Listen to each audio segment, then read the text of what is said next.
The room was quiet. That deep, expensive quiet you only find in old-world steakhouses. All dark wood and leather-bound books. My name is Calantha. I'm 36. And I was beaming. I'd just spent $85,000 on a car for my father's 62nd birthday. And this was the moment. The whole family was there. My father, Michael, a man who looks more like a severe economics professor than a dad, stood up. He raised his champagne glass. The room fell silent. He locked his eyes on mine, and I felt my heart swell. A toast, he said, his voice clear, to my daughter, Calantha, who proves that one can earn a fortune and still understand nothing about true value. What's the most backhanded compliment you've ever received? Let me know in the comments below, and tell me where you're listening from. To understand that toast, you have to understand my father, Michael Miller. He isn't just a dad.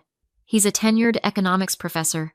His world is Beacon Hill, Boston, a world of theory, austerity, and quiet, intellectual judgment. On paper, our life was perfect. But after my mother, Susan, passed away from cancer when I was 12, all the warmth left our house. It was just me and him, and he replaced every emotion with a lecture. My mother had been the buffer. Without her, I was left trying to find a way to connect with a man who only spoke the language of logic and markets. I still remember my 13th birthday, the first one without her. I'd been hoping for a bike, maybe even a small party with friends. Instead, Dad came home late from the university, ate the dinner I'd made, and went to his study. He emerged an hour later with a heavy, cloth-bound book, a first-edition copy of Adam Smith's The Wealth of Nations. "It's time you understood market forces, Calantha," he said, before returning to his paperwork. No cake, no card, just a dense book on economic theory. I spent that night crying into my pillow, clutching that book like it was some kind of proof he at least remembered I existed. From that day on, school became my battlefield. I wasn't just trying to get good grades. I was trying to get his attention. I pushed myself relentlessly, acing every class, winning every debate. Each achievement was a gift I laid at his feet, hoping for a single, "Well done," or "I'm proud of you." When I was in college, I built my first business plan for a small tech startup. I'd won a $2,500 scholarship, and I used it as seed money. I worked for months on the presentation, the spreadsheets, the market analysis. I finally showed it to him, my heart pounding. He reviewed my spreadsheets for 10 silent minutes. Then he looked up, over the rim of his glasses. "Your profit margins are inefficient," he said. "This is a hobby, Calantha, not a business. Your $2,500 scholarship would be better invested in a T-bill, a hobby." I took that hobby and I worked myself to the bone. When I finally sold it for millions, I thought, this is it. This is the moment. I called him from Austin, my hands shaking. "Dad," I said. I sold the company. There was a pause. I could hear him breathing on the other end. Then, "Well, don't forget to account for capital gains." That was it. No congratulations. Just a tax tip. My entire life was a ledger. Good grades earned a nod. A science fair win earned a weekend of peace. I was raised in a system of transactions. So, when his 62nd birthday approached, I decided to make the ultimate transaction. I remembered him talking, just once, years ago, about the 1968 vintage sports car he and Mom had always wanted. Their someday car. I found one. A broker in New England sourced it, fully restored, perfect condition. It cost me $85,000. It drained almost all of my liquid savings, but I was convinced it would be worth it. This wasn't just a car. It was a symbol. It was my way of saying, "See, I listened. I succeeded. I can give you the dream you gave up."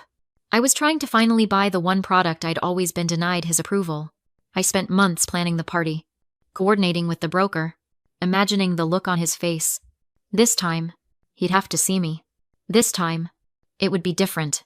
The camera holds on my face. The smile I'd been holding for an hour doesn't just fall, it shatters.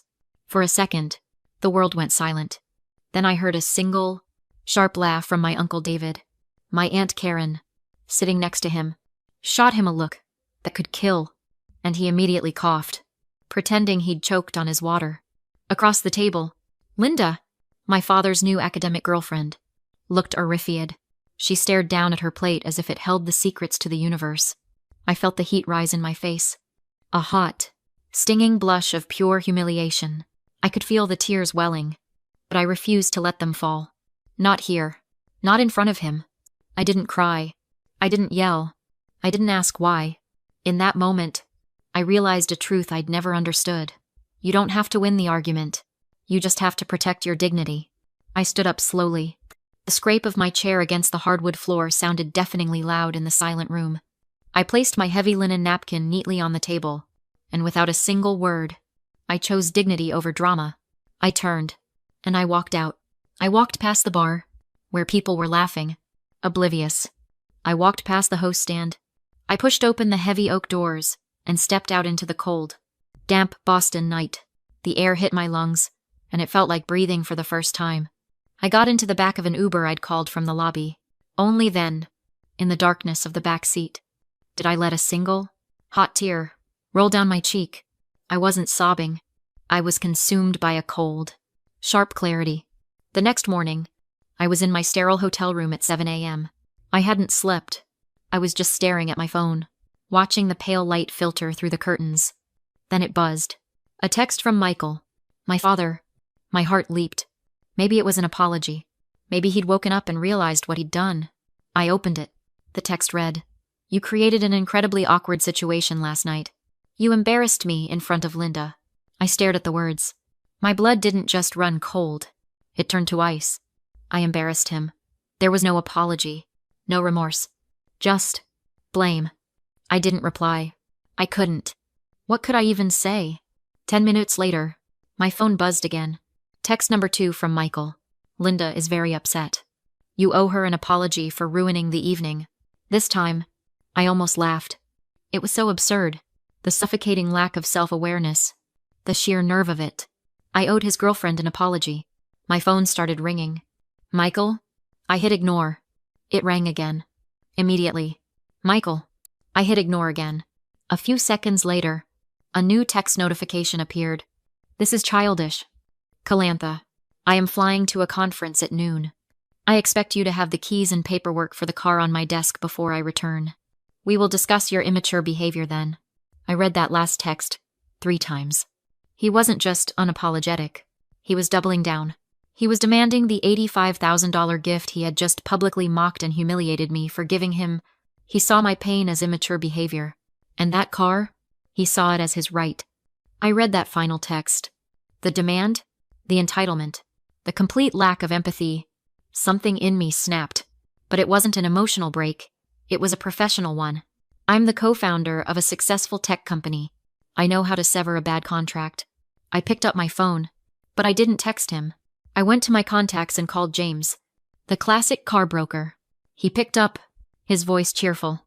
"Ms. Miller, how did he like it? It's a beauty, isn't it?" I took a breath. "It is, James. It's perfect. Listen, there's been a change of plans. I need you to relist the 68. There was a long silence. Excuse me," he finally said. "Is something wrong with the vehicle? We can have it picked up." "No, nothing is wrong with the car," I said, my voice steady and cold. "The situation has just changed. I need you to sell it." He sounded deeply uncomfortable. "Well, of course, Ms. Miller, but you understand? As a brokerage, relisting so quickly, as per our contract, there's the $5,000 commission fee to reacquire and sell." "Yes," I cut him off. "The $5,000 fee is fine. Please, just handle it. Wire the remainder to my account." I hung up. It was done. $5,000. It stung, but it felt like the price of freedom. Then, I opened my text chain with Michael. I typed one. Simple, cold sentence. "The matter of the car has been handled. It is being resold by the broker. Do not contact me again." I hit send. Then I blocked his number. Then I blocked Linda's. Then I blocked my Uncle David's. I opened my airline app and booked the next available flight back to Austin. I was at Logan Airport, gate B22, just waiting to board. My phone buzzed. An unblocked number from a Boston area code. I almost ignored it, but something made me answer. It was my Aunt Karen. "Calantha, honey. Please don't hang up." Her voice was kind, not accusatory. She was my mother's sister, and the only person in the family who ever felt warm. I stayed quiet. "What your father said," she began, her voice shaking a little, "was the cruelest thing I have ever heard. There is no excuse. I want you to know that." "Okay," I said, my voice flat, dead. "But," she hesitated, "I think you need to know why." "Why what?" Aunt Karen the first snapped. "Why he's a monster." "No, honey," she said gently. "Why that car?" I waited. What did she mean? Aunt Karen took a deep breath. "That 1968 sports car? It wasn't just his dream car. It was their car. His and Susan's. Your mother's?"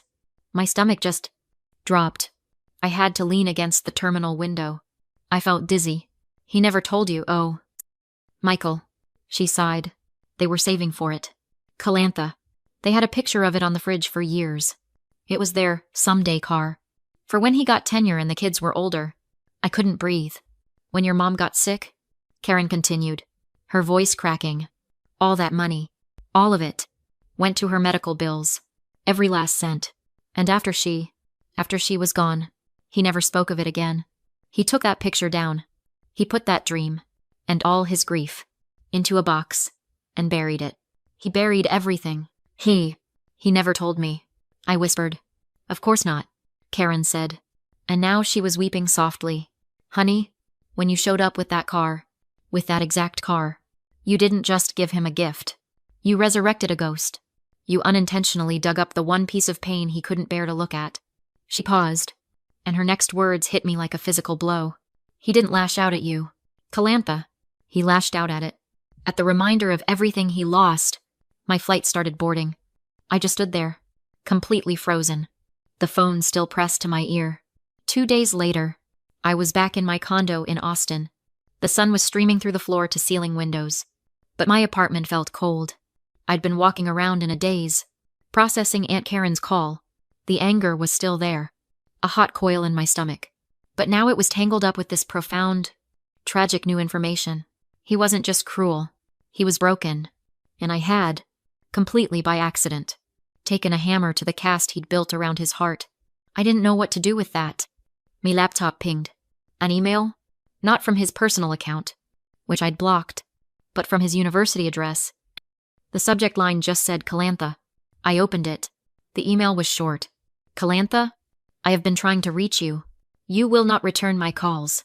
Please, I need to speak with you." I stared at that one word. Please. In 36 years, I had never heard my father use that word. Not to me. Not to anyone. It wasn't a demand. It wasn't a lecture. It was a request. I picked up my phone. My hands were shaking, but I felt strangely calm. I unblocked his number and I called him. He picked up on the very first ring, as if he'd been holding the phone. "Calantha," his voice. It wasn't the booming, confident, professor's voice that echoed in lecture halls and across dining room tables. It was small, thin. It was the voice of an old man. "I got your email," I said, my own voice steady. I don't know what to say," he stammered. The car is gone. Dad." There was a long pause, and then he let out a breath that sounded like it had been trapped in his chest for 20 years. "Good," he whispered. That shocked me. Good. I couldn't have looked at it. This was it. This was the opening. "Why not?" I asked, even though I already knew the answer. "Because of Mom." He was silent. I could hear his strained breathing. I don't know how," he finally whispered. "You don't know how to talk about her," I pushed. And the anger, that familiar, righteous anger, started to rise again. "So, you humiliate me instead, is that how it works? You call me valueless in front of my entire family, in front of your new girlfriend. All my life, I have been a line item on your ledger. Dad, a hobby, an inefficient margin.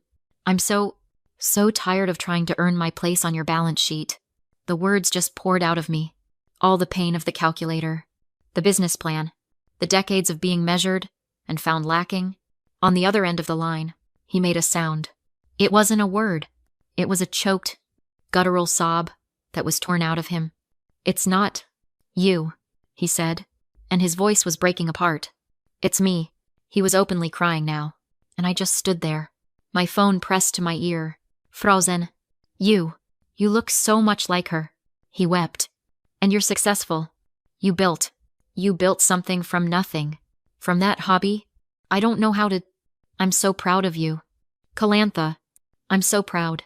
And it terrifies me." The power flip was complete.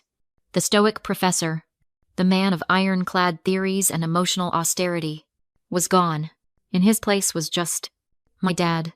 Don't leave," he pleaded, his voice desperate. "I know I don't deserve it. But please, don't be gone. I'll get help. I'll go to therapy. I'll do whatever it takes. Please. Calantha. Just. Please." 1 year later, I'm standing in my office in Austin, looking out over the skyline. So much has changed. He kept his word. We both did. It wasn't easy. It wasn't a movie magic fix, where we suddenly became the perfect family. It was slow, and awkward, and painful. He started seeing a therapist. Dr. Albright, a man he'd probably debated at some university function years ago. I resumed my own therapy, this time with a new focus. Not how to win my father's love, but how to build a life on my own. My therapist helped me understand the concept of emotional inheritance. My father, she explained, was raised by cold, severe parents. He was given emotional poverty. It's all he had to pass down. After Mom died, he had nothing left to bequeath but silence and theory. Our work, my therapist said, wasn't about him finding love for me. It was about him learning a new emotional language from scratch. At 62 years old, our relationship isn't perfect, but it's real. We talk, really talk, about once a week. The conversations are still sometimes stilted. He'll start talking about the federal funds rate, and I'll gently steer him back to, "How are you feeling?" "Dad, it's work, but we're both doing it." My phone buzzed on my desk. A text from Michael, in Boston for the weekend. It read, "Would love to take you to dinner? Not the steakhouse." I smiled. I texted back, "I'd love that, but I'm in Austin. Rain check." His reply came almost immediately. "Okay, I'm proud of the new funding round. You did good." I stared at the words. "I'm proud of you. You did good." Simple. Direct. It had taken us a lifetime to get here. I texted back, "Thanks, Dad." I looked back out the window at the city. The $85,000 car was long gone. The $5,000 loss was just a rounding error now. But I'd gained something I'd spent my entire life chasing, just not in the way I expected. I hadn't bought his approval. I'd earned my own freedom. And in doing so, I'd finally given him permission to be a father. Sometimes, the people who are meant to love us the most are the least equipped to do so. Have you ever had to break a cycle in your own family? Share your story in the comments. And if this resonated with you, please like and subscribe. Remember, your value is never up for debate.